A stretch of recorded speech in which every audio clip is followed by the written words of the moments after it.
ಎಲ್ಲರಿಗೂ welcome to day two breakfast series.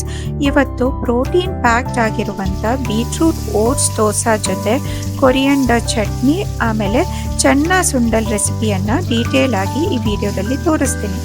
ಈ breakfast ಪ್ಲೇಟ್ದು ನಿಮಗೆ ಪ್ರೋಟೀನ್ ಕಂಟೆಂಟ್ ಆಗಿರ್ಬೋದು, ಹೆಲ್ದಿ ಫ್ಯಾಟ್ಸ್ ಆಗಿರ್ಬೋದು, ಇಲ್ಲ ಫೈಬರ್ ಆಗಿರ್ಬೋದು, ಎಲ್ಲ ಡೀಟೇಲ್ಸ್ನ ನಾನು ಈ ವಿಡಿಯೋದು ಡಿಸ್ಪ್ಲೇಯಲ್ಲಿ ಹಾಕಿದ್ದೀನಿ. ಆಮೇಲೆ ಡಿಸ್ಕ್ರಿಪ್ಷನ್ ಬಾಕ್ಸ್ ಕೂಡ ಒಮ್ಮೆ ಚೆಕ್ ಮಾಡಿ. ಆಮೇಲೆ ಈ ವಿಡಿಯೋದು ಮಧ್ಯ ಟಿಪ್ಸ್ ಕೂಡ ಶೇರ್ ಮಾಡ್ತಾ ಇರ್ತೀನಿ.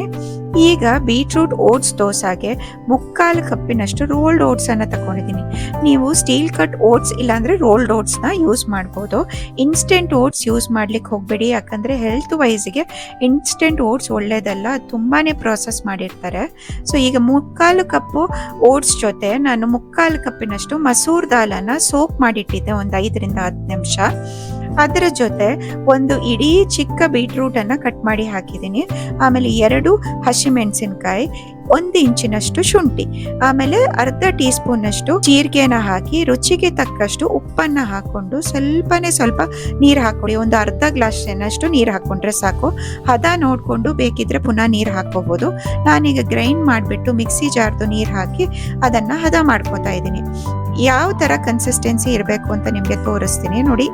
ಈ ತರ ಕನ್ಸಿಸ್ಟೆನ್ಸಿ ಬರಬೇಕು, ದಪ್ಪಗಿರಬೇಕು, ಜಾಸ್ತಿ ತೆಳ್ಳಗಿರಬಾರ್ದು, ಮೀಡಿಯಂ ಆಗಿ ಈ ತರ ಇದ್ರೆ ಚೆನ್ನಾಗಿ ಕ್ರಿಸ್ಪಿಯಾಗಿ ಬರುತ್ತೆ. ನೀವು ತೆಳ್ಳಗೆ ಮಾಡ್ಕೊಂಡ್ರೆ ಆಯ್ತು ದೋಸಾನ. ಈಗ ನಾನು ತವಾವನ್ನ ಚೆನ್ನಾಗಿ ಕಾಯಿಸ್ಬಿಟ್ಟು ಸ್ವಲ್ಪ ಎಣ್ಣೆ ಇಲ್ಲಾಂದ್ರೆ ತುಪ್ಪ ಹಾಕೊಳ್ಳಿ. ನಾನೊಂಚೂರು ತುಪ್ಪ ಗ್ರೀಸ್ ಮಾಡಿಬಿಟ್ಟು ಚೆಂದ ಹಿಟ್ಟನ್ನು ಮಿಕ್ಸ್ ಮಾಡಿ ನೀವು ತವಾಗೆ ದೋಸೆ ಹಿಟ್ಟನ್ನು ಹಾಕೊಳ್ಬೇಕು. ನೋಡಿ ಈ ಥರ ಒಂದು 2 ಸೌಟ್ ಆದರೂ ಹಾಕೊಳ್ಳಿ. 2 ಸೌಟ್ ಹಾಕಿ ತುಂಬ ತಿನ್ನಾಗಿ ಈ ದೋಸೆಯನ್ನು ಎಳಿತಾ ಹೋಗಬೇಕು. ನೀವು ಈ ಓಟ್ಸ್ ದೋಸೆ ಮಾಡೋದಿದ್ರೆ ಬೀಟ್ರೂಟ್ ಓಟ್ಸ್ ದೋಸೆ ನಿಮ್ಮ ಹತ್ರ ಮಸೂರ್ ದಾಲ್ ಇಲ್ಲ ಅಂದರೆ 3/4 ಕಪ್ ಮಸೂರ್ ದಾಲ್ ಬದಲು ನೀವು ತೂರ್ ದಾಲನ್ನು ಅರ್ಧ ಕಪ್ಪಿನಷ್ಟು ಹಾಕೊಳ್ಳಿ. ಅಂದರೆ ತೊಗರಿ ಬೇಳೆ ಅಂತ ಹೇಳ್ತೀವಲ್ಲ, ಅದನ್ನ ಅರ್ಧ ಕಪ್ಪನ್ನ ಹಾಕೊಳ್ಬೋದು. ಇದನ್ನ ನಾವು ಒಂದು ಕಮ್ಮಿ ಅಂದ್ರೆ 2 ನಿಮಿಷ ಆದರೂ ಬೇಯಿಸ್ಕೋಬೇಕು. ಈ ತರ ಬೆಂದ ಮೇಲೆ ಮೇಲಿಂದ ಸ್ವಲ್ಪ ತುಪ್ಪ ಹಾಕೊಳ್ತಾ ಇದ್ದೀನಿ. ಈ ತುಪ್ಪ ಹಾಕಿದ್ಮೇಲೆ ನಾವು ಮಗಚ್ಕೊಳ್ಬೇಕು. ಇದು ಯಾಕಂದ್ರೆ ಇನ್ನೂ ಕ್ರಿಸ್ಪಿ ಬರ್ಲಿಕ್ಕೋಸ್ಕರ, ಅಂದ್ರೆ ಇನ್ನೊಂದು ಲೇಯರ್ ಕೂಡ ಸ್ವಲ್ಪ ಕ್ರಿಸ್ಪಿ ಬರ್ಲಿಕ್ಕೋಸ್ಕರ ನಾನು ಪುನಃ ಮಗಚ್ಕೊಳ್ತಾ ಇದ್ದೀನಿ.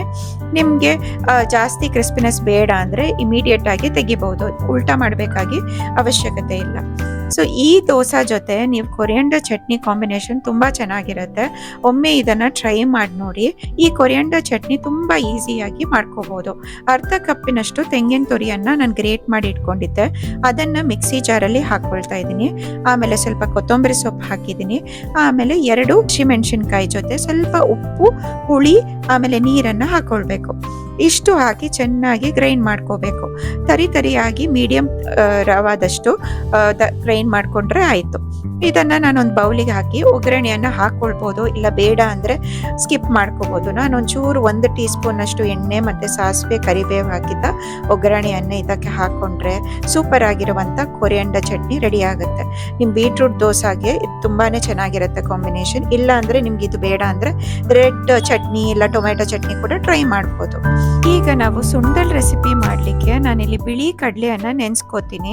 ಶುರುವಿಗೆ ಕಡಲೆಯನ್ನ ಚೆನ್ನಾಗಿ ತೊಳೆದ್ಬಿಟ್ಟು 8ರಿಂದ 10 ಗಂಟೆಗಳ ಕಾಲ ನೆನೆಸ್ಕೋಬೇಕು, ಅಂದ್ರೆ ಸೋಕ್ ಮಾಡ್ಕೋಬೇಕು. ಇದನ್ನ ನಾವು ಬೆಳಿಗ್ಗೆ ನಾನು ಸ್ವಲ್ಪ ನೀರು ಹಾಕಿ ಉಪ್ಪು ಹಾಕಿ ಇದನ್ನ 4ರಿಂದ 5 ವಿಸಿಲ್ ಕೂಗಿಸ್ಕೋತಾ ಇದ್ದೀನಿ. ಈ ವಿಸಿಲ್ ಕೂಗಿಸಿದ ಮೇಲೆ ಪ್ರೆಷರ್ ಎಲ್ಲ ರಿಲೀಸ್ ಆದ್ಮೇಲೆ ಕುಕ್ಕರ್ ಮುಚ್ಚಳನ ಓಪನ್ ಮಾಡಿ.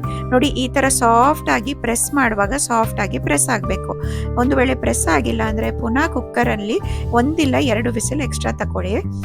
ಈಗ ಒಗ್ಗರಣೆಗೆ ಸ್ವಲ್ಪ ಎಣ್ಣೆ, ಅರ್ಧ ಟೀ ಸ್ಪೂನ್ ಅಷ್ಟು, ಅರ್ಧ ಟೀ ಸ್ಪೂನ್ ಸಾಸಿವೆ, ಅರ್ಧ ಟೀ ಸ್ಪೂನ್ ಉದ್ದಿನ ಬೇಳೆ, ಆಮೇಲೆ 2ರಿಂದ 3 ಹಸಿಮೆಣಸಿನಕಾಯಿ ಚಿಕ್ಕದಾಗಿ ಕಟ್ ಮಾಡಿಕೊಂಡು ಹಸಿಮೆಣಸಿನಕಾಯಿ ಹಾಕಿದ್ರೆ ಒಳ್ಳೇದು, ಟೇಸ್ಟ್ ತುಂಬ ಚೆನ್ನಾಗಿರುತ್ತೆ.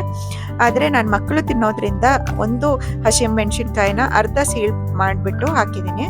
ಸ್ವಲ್ಪ ಕರಿಬೇವು, ಆಮೇಲೆ ಹಿಂಗು ಪೌಡರ್ ಒಂದು 1/4 ಟೀ ಸ್ಪೂನ್ ಅಷ್ಟು ಹಾಕಿ ನೀವು ಬೇಯಿಸಿಟ್ಟಿರುವ ಕಡಲೆಯನ್ನು ಹಾಕ್ಕೊಂಡು ಮೇಲಿಂದ ಸ್ವಲ್ಪ ಕೊತ್ತಂಬರಿ ಸೊಪ್ಪು ಮತ್ತು ಸ್ವಲ್ಪ ತೆಂಗಿನ ತುರಿಯನ್ನು ಹಾಕ್ಕೊಂಡಿದ್ದೀನಿ. ಆಮೇಲೆ ರುಚಿಗೆ ತಕ್ಕಷ್ಟು ಉಪ್ಪು ಬೇಕಿದ್ರೆ ಹಾಕ್ಕೊಳ್ಳಿ, ಇಲ್ಲ ಕಡಲೆಯಲ್ಲಿ ಆಲ್ರೆಡಿ ನಾವು ಉಪ್ಪು ಹಾಕಿದ್ದೆವು ಕುಕ್ಕರಲ್ಲಿ ಬೇಯಿಸುವಾಗ, ಹಾಗಾಗಿ ಉಪ್ಪಿನ ಅವಶ್ಯಕತೆ ಕೆಲವೊಮ್ಮೆ ಇರಲ್ಲ. ಸೊ ಚೆಕ್ ಮಾಡಿ ಬೇಕಿದ್ರೆ ಉಪ್ಪನ್ನು ಹಾಕ್ಕೊಳ್ಳಿ. ನೋಡಿ, ಇದನ್ನು 1 ನಿಮಿಷ ಈ ಥರ ಮಿಕ್ಸ್ ಮಾಡಿಕೊಂಡು ಚೆನ್ನಾಗಿ ಅಂತ ಸುಂಡಲ್ ರೆಸಿಪಿ ರೆಡಿ ಆಗುತ್ತೆ. ನಿಮಗೆ ಈ ಬ್ರೇಕ್ಫಾಸ್ಟ್ ಇದು ಪ್ಲೇಟ್ ಇಷ್ಟ ಆದರೆ, ಆಮೇಲೆ ಈ ವಿಡಿಯೋ ಇಷ್ಟ ಆದರೆ ದಯವಿಟ್ಟು ಲೈಕ್ ಮಾಡಿ, ಆಮೇಲೆ ಚಾನಲನ್ನು ಸಬ್ಸ್ಕ್ರೈಬ್ ಮಾಡಲಿಕ್ಕೆ ಮರಿಬೇಡಿ.